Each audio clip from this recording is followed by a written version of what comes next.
भारतीय wrestler Vinesh Phogat Paris Olympic की स्पर्धा से बाहर होने पर मैं एक वक्तव्य देना चाहता हूँ। अभी मैं सुबह से प्रयास कर रहा था कि विनेश के लिए बोलूं। जब उसको डिस्क्वालीफाई किया गया, विनेश या नहीं, लेकिन ऐसा लगा जैसे हमें चाकू घुसेड़ दिया गया। माइक नहीं है सर, बंद कर रहे हो सर? इंडिया आके खींच मेरी फोटो, खींच मेरी फोटो, खींच मेरी फोटो, खींच। और कुछ नहीं करता है ये लोग। एक बार नहीं, 90 टाइम्स, मोर देन 90 टाइम्स चुनी हुई सरकारों को गिराने का काम किया है और संविधान की धज्जियां उड़ाई हैं तो इन्होंने उड़ाई। हम जो कहते हैं हम कहते हैं, नहीं उसको अगर रिप्लाई देना है तो वो देने दो। राष्ट्रीय स्वयंसेवक संघ उतना ही मजबूत होकर के निकल करके आया क्योंकि वो राष्ट्र प्रेमी, देश प्रेमी, इस मिट्टी के साथ जुड़ा हुआ संगठन है। पदक पक्का कर चुकी विनेश फोगाट के ओलंपिक से डिस्क्वालीफाई हो जाने से देश सन्न हो गया। मामला संसद में भी उठा। खेल मंत्री मनसुख मंडाविया ने बताया कि पेरिस में आखिर हुआ क्या। ये भी बताया कि प्रधानमंत्री नरेंद्र मोदी ने इंडियन ओलंपिक्स एसोसिएशन की अध्यक्ष पीटी उषा को फ़ोन करके क्या निर्देश दिए। विनेश के डिस्क्वालिफिकेशन पर चंद्रशेखर का गुस्सा भी सुर्खियों में रहा, जिन्हें ये खबर खंजर सी चुभी है। दूसरी तरफ राज्यसभा में जेपी नड्डा की त्योरियां नेता प्रतिपक्ष मल्लिकार्जुन खड़गे पे चढ़ी हुई थीं। इसकी क्या वजह रही, सदन में क्या क्या हुआ, ये सब बताने के लिए हाजिर है आपका शो संसद में आज। नमस्ते, मैं हूं सिद्धांत और चलिए शो शुरू करते हैं।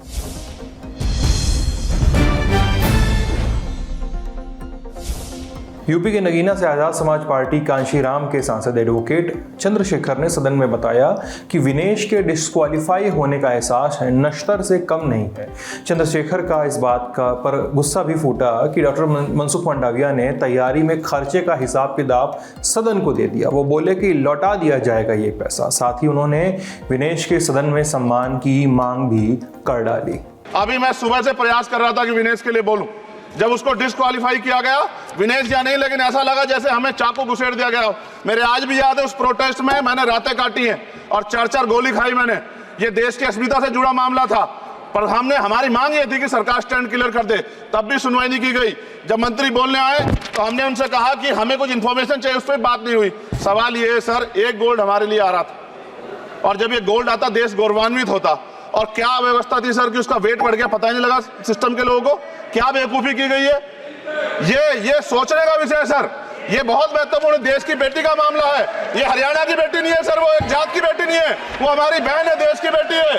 और आपने क्या किया हरियाणा के साथ? आपने हरियाणा का बजट कम किया, जबकि सबसे ज्यादा मेडल हरियाणा लेके आता है। ये गलत है सर, ये धोखा है। सरकार के मंत्री ने क्या कहा कि हमने इतने पैसे दिए, एहसान क्या खैरात दी क्या आपने कोई? खत्म कर रहा हूं सर, खैरात दी क्या आपने कोई? इससे ज्यादा पैसे हम आपको दे देंगे, लेकिन आपको चाहिए था कि इस मामले को संभालते और देश का सम्मान बढ़ाते। आपने लापरवाही बरती, इसका खामियाजा हमें भुगतना पड़ा। स्पीकर सर यहाँ बुला के उसका सम्मान करें। हम सब लोग, वो देश की बेटी है सर, देश के लिए गोल्डन कर गए वो, उसका सम्मान यहाँ किया जाए सर, हमें चाहते हैं। दोपहर 3:30 बजे के आसपास का समय सदन में विनेश फोगाट के डिस्क्वालीफाई होने पर युवा कार्य और खेल मंत्री डॉक्टर मनसुख मंडाविया अपना वक्तव्य रखने पहुंचे थे। सदस्यों को इस बात का बेसब्री से इंतजार भी था। दरअसल सदन में एक मांग उठी थी। मांग ये कि विनेश फोगाट के डिस्क्वालीफाई होने पर खेल मंत्री पूरा ब्यौरा दें। मंडाविया ने क्या कहा, सुनते हैं। भारतीय रेसलर विनेश फोगाट को तय कैटेगरी में ज़्यादा वजन 100 ग्राम होने की वजह से पेरिस ओलंपिक से बाहर होना पड़ा है। विनेश 50 केजी की कैटेगरी में खेल रही थी। स्पर्धा के लिए विनेश का वजन 50 किलोग्राम होना अनिवार्य था।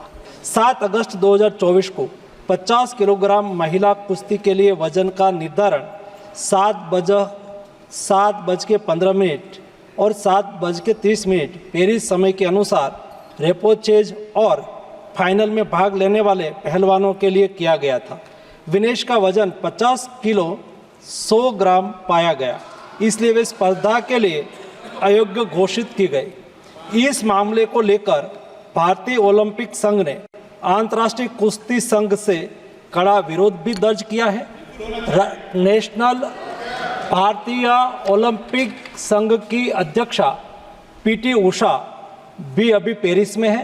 प्रधानमंत्री जी ने स्वयं उसके साथ बातचीत करके उचित कार्यवाही करने के लिए, उचित एक्शन लेने के लिए भी उसको कहा गया है। एक मौका वो भी आया जब लोकसभा में नेता प्रतिपक्ष राहुल गांधी भी पहुंचे। वो कुछ बोलते इससे पहले हंगामा होने लगा।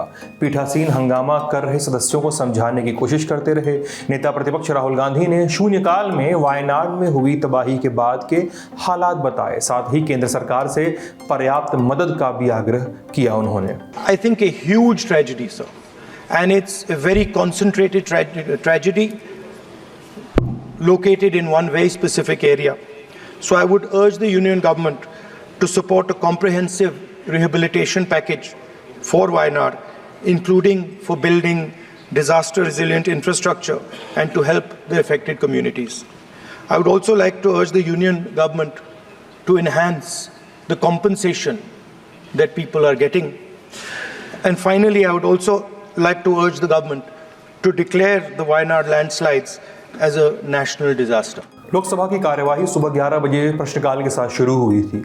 सदस्यों ने अपने अपने सवाल संबंधित विभागों के मंत्रियों के सामने रखे सवालों और उन पर जवाबों के साथ प्रश्नकाल पूरा हुआ। 12:05 के आसपास पीसी मोहन ने पीठासीन थे उस समय, उन्होंने सदन में शून्यकाल की घोषणा की। तकरीबन 40 मिनट ही बीते थे कि सदन में विनेश फोगाट के पेरिस ओलंपिक से डिस्क्वालीफाई होने की खबर पहुंची। हंगामा हुआ। इस पर संसदीय कार्य राज्य मंत्री अर्जुन राम मेघवाल ने सदन में बताया कि जो विषय उठाया जा रहा है उस पर खेल मंत्री 3 बजे जवाब देने वाले हैं। संसद में आपके माध्यम से सदन में कुछ सदस्य जो ये विषय उठा रहे हैं, इस संबंध में हमारे खेल मंत्री जी 3 बजे जवाब देंगे। एक स्टेटमेंट देने वाले हमारे खेल मंत्री जी, जो अभी जो ओलंपिक में जो हमारे कुछ सदस्य विषय उठा रहे हैं, उस विषय पर ही 3 बजे खेल मंत्री जी एक स्टेटमेंट देने वाले हैं। अब 12:53 पर फाइनेंस बिल 2024 पे चर्चा शुरू हुई। यूपी के डुमरियागंज से बीजेपी सांसद जगदम्बिका पाल ने इस विषय पे कांग्रेस को घेरने की कोशिश की। कार्यवाही आगे बढ़ी। 2 बजे का वक्त हो रहा था। बारी थी पश्चिम बंगाल के श्रीरामपुर से तृणमूल कांग्रेस के सांसद कल्याण बनर्जी की। उन्होंने ईडी का नाम लेते हुए सदन में एक तंज कसा। Sir, ED, I don't have any objection. What is the ED has done? From 2021, you have given all these figures. State-wise. 2021, the persons who have been arrested and criminal cases, ED has commenced the case. Why? After 3 years even, trial has not been begun. Why? Trial has not been commenced, please sir. Make it start. Please wait. Okay, सुनिए ना, थोड़ा सुनिए ना। ये क्या करते हैं ED? ED जाते हैं रेड करने के लिए। अरे सुनिए ना थोड़ा, 30 सेकंड।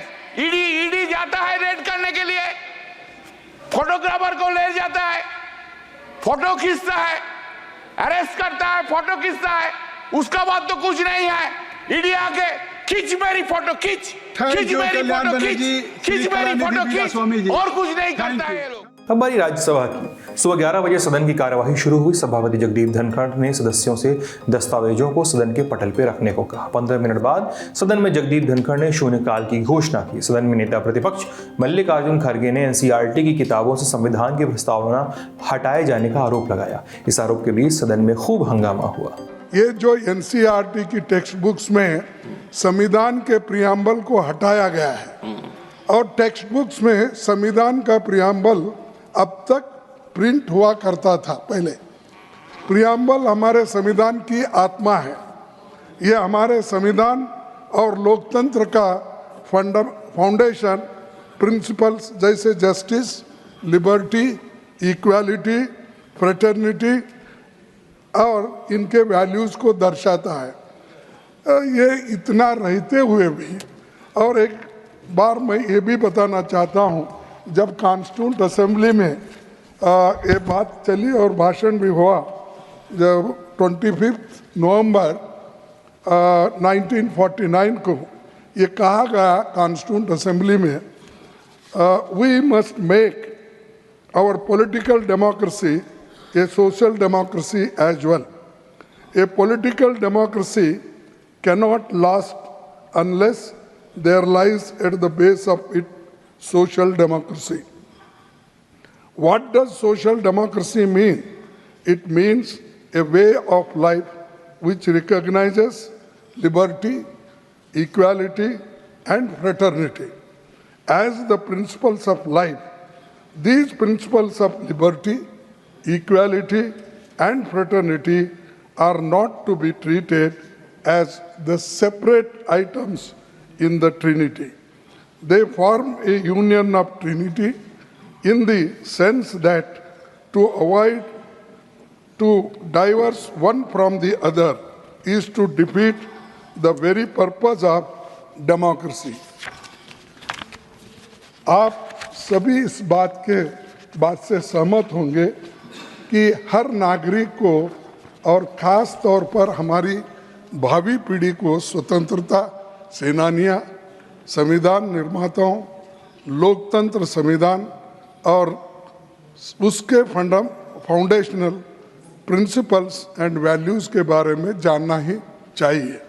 हमारे महान नायक महात्मा गांधी जी, पंडित नेहरू, डॉक्टर अंबेडकर, सरदार पटेल, मौलाना आज़ाद और अन्य आज़ादी के आंदोलन में इन मूल्यों के लिए कितनी कुर्बानी दी है ये आप जानते हैं।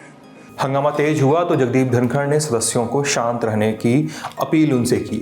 नेता सदन जेपी नड्डा खड़गे को जवाब देने के लिए खड़े हुए। आज हाउस बहुत तरीके से चल रहा था और वातावरण भी बड़ा अनुकूल था।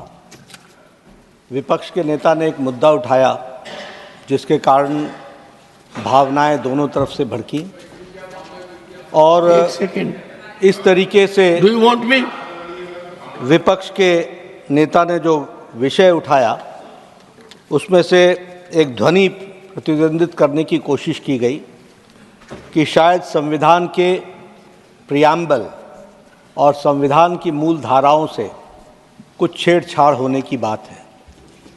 सबसे पहले तो मैं समझता हूं कि इंडियन नेशनल कांग्रेस एक जिम्मेवार पार्टी है और जो बात वो हाउस में कहती है वो जिम्मेदार पूर्ण तरीके से कहने का प्रयास करती होगी। लेकिन मुझे आज उनके बुद्धिमत्ता पर भी और उनके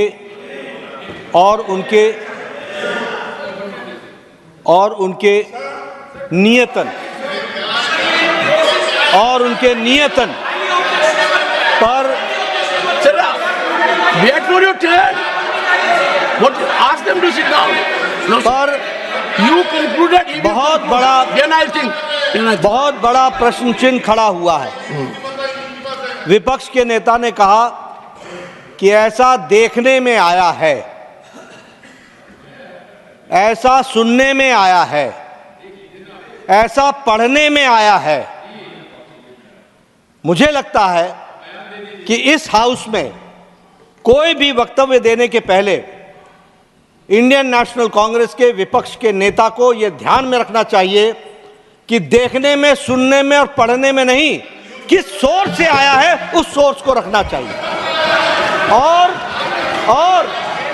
सोर्स, सभापति जी, कभी भी अखबार की कतरनें नहीं होती हैं। सोर्स ओरिजिनल टेक्स्ट बुक होता है। दूसरी बात, मैंने ना एनसीईआरटी की टेक्स्ट बुक देखी है, ना मैंने चेंज देखा है, लेकिन मैं यहां पर पूरी जिम्मेवारी के साथ कह सकता हूं कि मोदी जी के नेतृत्व में चलने वाली सरकार ने जितना संविधान को इज्जत देकर के आगे बढ़ने का तय किया है, किसी सरकार ने नहीं किया। बात सदन में राष्ट्रीय स्वयंसेवक संघ यानी आरएसएस के भी हुई। जेपी नड्डा ने आरएसएस पर यह बयान दिया और कांग्रेस को घेरा, कहा कि ये संगठन जमीन से जुड़ा हुआ है। क्या बोले, सुनते हैं। इसी के साथ साथ मैं यहां यह भी कहना चाहता हूं कि संविधान के ऊपर डाका तो डाला गया 25 जून 1975 रातों रात, और एक बार नहीं 90 टाइम्स, मोर देन 90 टाइम्स चुनी हुई सरकारों को गिराने का काम किया है और संविधान की धज्जियां उड़ाई हैं तो इन्होंने उड़ाई। रही बात राष्ट्रीय स्वयंसेवक संघ की, आपकी सरकार ने 2 बार प्रतिबंध लगाने की कोशिश की। आपकी सरकार ने 1,25,000 लोगों को मीसा और डीआईआर में जेल के पीछे 2 साल डाला, लेकिन राष्ट्रीय स्वयंसेवक संघ के उतना ही मजबूत होकर के निकल करके आया, क्योंकि वो राष्ट्र प्रेमी, देश प्रेमी, इस मिट्टी के साथ जुड़ा हुआ संगठन है। और भारतीय जनता पार्टी पूरी ताकत के साथ मां भारती की सेवा में मोदी जी के नेतृत्व में लगी है। प्रियम्बल की रक्षा की गई है और प्रियम्बल की रक्षा की जाएगी, इस बात का मैं विश्वास करता हूं। 12 बजे सदन में प्रश्नकाल की घोषणा हुई। शिक्षा मंत्री धर्मेंद्र प्रधान शुरुआत में ही नेता प्रतिपक्ष मल्लिकार्जुन खड़गे को जवाब देने के लिए खड़े हुए और ये बोले। शून्यकाल की चर्चा के दौरान आदरणीय नेता प्रतिपक्ष शिक्षा विभाग के द्वारा एनसीईआरटी के किताबों के बारे में कुछ टिप्पणी दिया है। अध्यक्ष जी, मैं आपके सामने थोड़ा तथ्य को विनम्रता से रखना चाहता हूं। Just a minute, 1 minute only. Sir अभी 7 क्लास की 7 कक्षों की किताब आए हैं। पहले जिसके बारे में उल्लेख कर रहे थे नेता प्रतिपक्ष, प्रियम्बल होते थे। अभी भी जो नए पाठ्य पुस्तक आए हैं कक्षा 6 की, उसमें भी प्रियम्बल है। ना केवल प्रियम्बल, उसके साथ fundamental duties, fundamental rights, national anthem, constitution की, संविधान की कोर वैल्यूज, ये भी प्रतिनिधित्व करते हैं। ये सारा विषय को रखा गया है। तथ्य जो पढ़ रहे हो तथ्य नहीं था। दोपहर के 1 बज चुके थे। प्रश्नकाल में सवालों उनके जवाबों के साथ सदन की कार्यवाही को 2 बजे तक के लिए स्थगित कर दिया गया। दोनों सदनों के ये थे महत्वपूर्ण हिस्से, महत्वपूर्ण अपडेट्स आपके बीच हमने रखने की कोशिश की है। शो लिखा हिमांशु ने। आप अपनी राय हमें कमेंट सेक्शन में जरूर भेजें। देखते रहिए लल्लन टॉप। शुक्रिया।